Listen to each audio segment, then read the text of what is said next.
CA-125 blood test అంటే ఏంటి, అది ఎవరికి చేస్తారు, దాని రిజల్ట్స్ని బట్టి మనకి ఏం తెలుస్తుంది. I'm doctor Sudha from Sudha hospital, Hyderabad. So ఈ CA-125 టెస్ట్ యూజువల్గా ఒవేరియన్ సిస్ట్లో కనిపించిన వాళ్ళకి చేస్తుంటాం. కొంతమందికి స్కానింగ్ చేసినప్పుడు ఒవేరియన్ సిస్ట్లో ఇప్పుడు మన రిప్రొడక్టివ్ ఏజ్ గ్రూప్ అంటే లైక్ 20s, 30s, 40sలో ఉన్న లేడీస్లో 5 సెంటీమీటర్స్ కంటే పెద్ద సైజులో ఉండే ఒవేరియన్ సిస్ట్లు గుర్తించినప్పుడు అవి ఎటువంటి సిస్ట్లు అంటే కొన్నేమో బినైన్ అంటే క్యాన్సర్ వంటి లక్షణాలు లేనివి, ఆర్ మాలిగ్నెంట్ అంటే క్యాన్సర్ లక్షణాలు ఉండవచ్చు అనే డౌట్ కలిగినప్పుడు ఈ రెండిట్లో ఏ రకమైన సిస్ట్ అని తెలుసుకోవడానికి ఈ CA-125 బ్లడ్ టెస్ట్ చేస్తాం.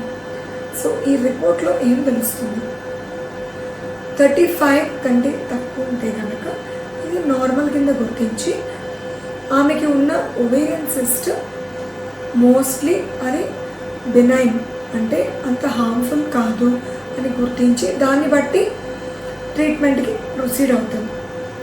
ఒకవేళ 35 కంటే ఎక్కువ ఉన్నప్పుడు ఆ సిస్ట్ యొక్క మిగతా ఫీచర్స్ కూడా స్కానింగ్లో ఏమున్నాయనేది చెక్ చేస్తాం. అంటే సాలిడ్ కాంపోనెంట్స్ ఉన్నాయా, లేదంటే బోత్ ద ఓవరీస్లో ఉన్నాయా, అండ్ ఈ అదర్ సైడ్స్లో కూడా ఏమైనా లీజన్స్ కనిపిస్తున్నాయా, ఓవరీ కాకుండా మిగతా సైడ్స్లో కూడా పపిల్లరీ ప్రొజెక్షన్స్ వంటివి ఉన్నాయా అని ఇలాంటి ఫీచర్స్ అంటే మాలిగ్నెంట్ ఫీచర్స్ కూడా ఏమన్నా అనుమానాస్పదమైనవి ఉన్నాయా చూసుకొని దాన్ని బట్టి ఎటువంటి ట్రీట్మెంట్ ఇవ్వాలి, సర్జరీ చేయాలా, అది ఎలా చేయాలి అనేది డిసైడ్ చేస్తాం. ఒకవేళ ఈ CA-125 కనుక 200 కంటే ఎక్కువ రీడింగ్ వస్తే ఇది డెఫినెట్గా ఆంకాలజిస్ట్ దగ్గరికి పంపిస్తాం.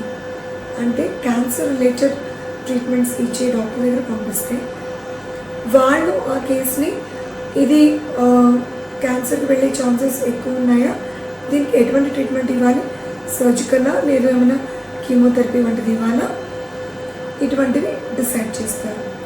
సో ఇన్ని ఆప్షన్స్ అండ్ ఇంత ప్లాన్ ఆఫ్ ట్రీట్మెంట్ కోసం ఈ CA-125 అనే ఒక సింపుల్ బ్లడ్ టెస్ట్ చాలా అవసరం. కొన్ని కంట్రీస్లో ఈ CA-125ని స్క్రీనింగ్ మెథడ్ కింద కూడా పెడతారు ఒవేరియన్ క్యాన్సర్కి. So that is the importance of this blood test. Thank you.